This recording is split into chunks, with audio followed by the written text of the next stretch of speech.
Bismillahirrahmanirrahim. Assalamualaikum warahmatullahi wabarakatuh. Alhamdulillahi wassalatu wassalamu ala rasulillah wa ala alihi wa sahbihi wa man walah. Wa la hawla wa la quwwata illa billahi amma ba'd.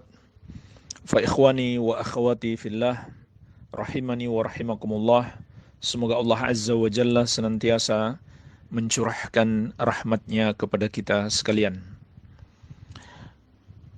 Banyak pertanyaan terkait dengan saf salat ketika sudah diizinkan oleh pemerintah untuk salat di masjid. Apakah boleh dilakukan berjauhan? Dan juga terkait dengan jawaban kami ketika dahulu pemerintah melarang salat di masjid demi mencegah tersebarnya wabah virus COVID-19 semakin luas dan menjaga jamaah masjid kaum muslimin agar tidak tertular.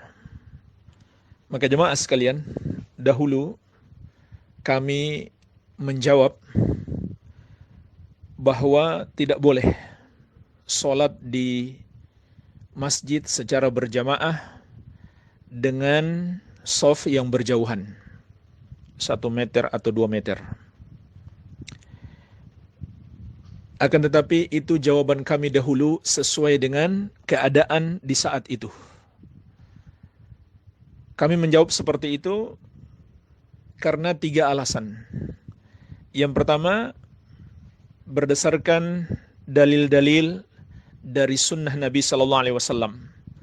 Di antaranya hadis Ibnu Umar radhiyallahu taala anhuma yang diriwayatkan Abu Daud, Rasulullah sallallahu alaihi wasallam bersabda, "Aqimus sufuf wa hadhu bainal manakib wa suddul khalal wa linu bi aidi ikhwanikum wa la tadharu furujatin lisyaitan wa man wasala saffan wasalahu Allah wa man qata'a saffan qata'ahu Allah."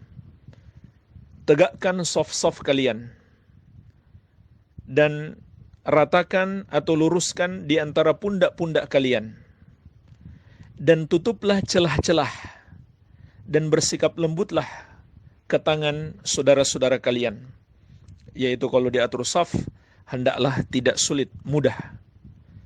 Wala tadharu furujatin lisyaitan, dan jangan kalian biarkan ada celah-celah untuk dimasuki oleh setan. Dan barang siapa yang menyambung saf, Allah akan menyambungnya, dan siapa yang memutuskan saf, Allah akan memutuskannya. Maka ini adalah dalil yang menunjukkan wajibnya merapatkan saf. Dan ini adalah pendapat yang dipilih oleh Ibnu Hazm, dikuatkan oleh Syekhul Islam Ibnu Taimiyah, dan juga dikuatkan oleh Al-Lajnah Ad-Daimah. Walaupun jumhur ulama dari 4 madhab berpendapat hukumnya sunnah. Akan tetapi dalil-dalil menunjukkan lebih tepat hukumnya adalah wajib. Dikuatkan juga oleh Syekh Ibnu Utsaimin rahimahumullahu ta'ala. Baik, ini alasan yang pertama. Alasan yang kedua, karena adanya fatwa ulama besar di zaman ini, yaitu Asy-Syaikh Al-Allamah, ahli hadis kota Madinah, Abdul Muhsin Al-Abbad hafizahullahu ta'ala. Jadi kami tidak menjawab hanya dari diri kami sendiri, tetapi karena adanya fatwa dari Asy-Syaikh hafizahullahu ta'ala.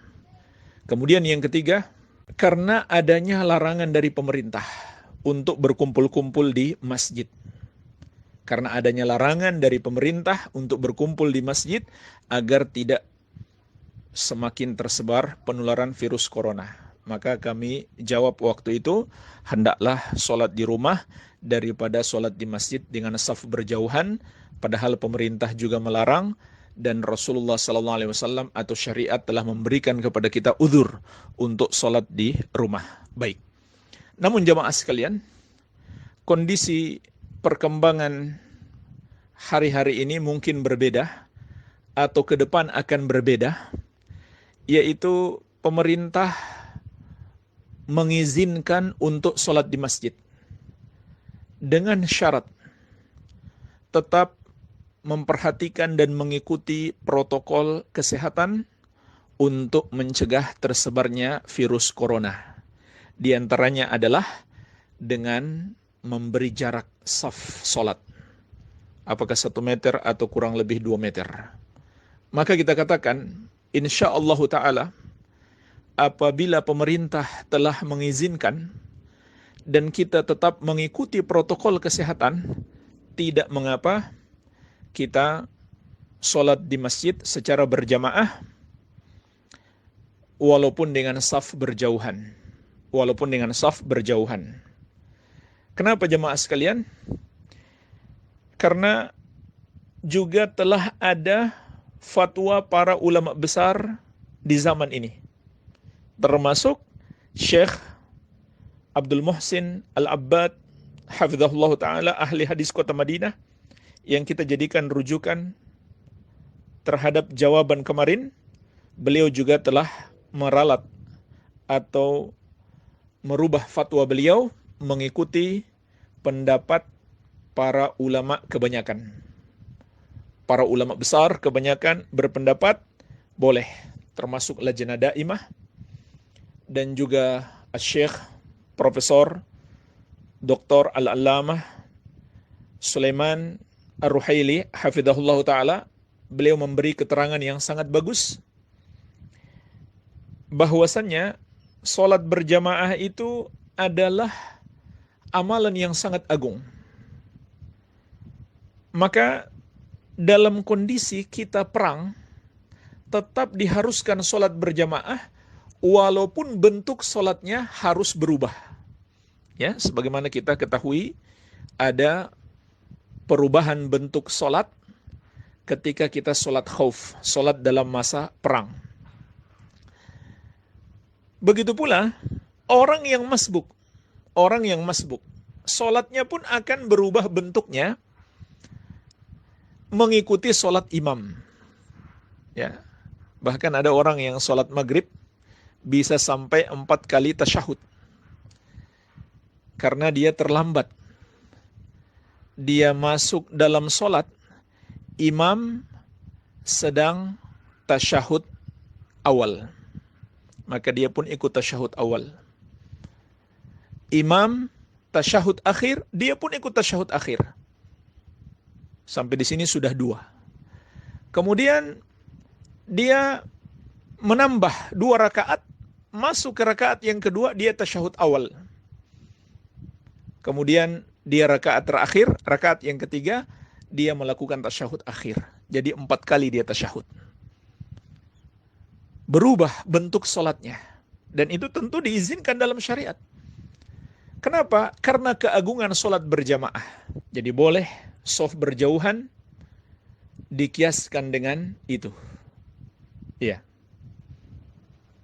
Dan ini adalah fatwa para ulama besar di akhir-akhir ini, sehingga kami pun merujuk kepada pemahaman dan fatwa para ulama tersebut, karena itulah yang diperintahkan kepada kita di masa-masa seperti ini, atau di dalam berpendapat, kita tidak berdiri sendiri, melainkan harus selalu merujuk kepada para ulama. Jadi kesimpulannya, boleh kita menghadiri sholat berjamaah dengan syarat: pertama, diizinkan oleh pemerintah. Yang kedua, mengikuti protokol kesehatan yang telah ditetapkan oleh pemerintah, agar kita tidak tertimpa mudarat atau tidak menimpakan mudarat kepada orang lain.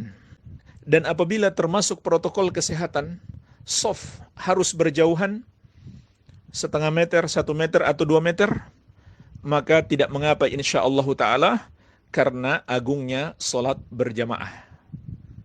Wallahu ta'ala a'lam.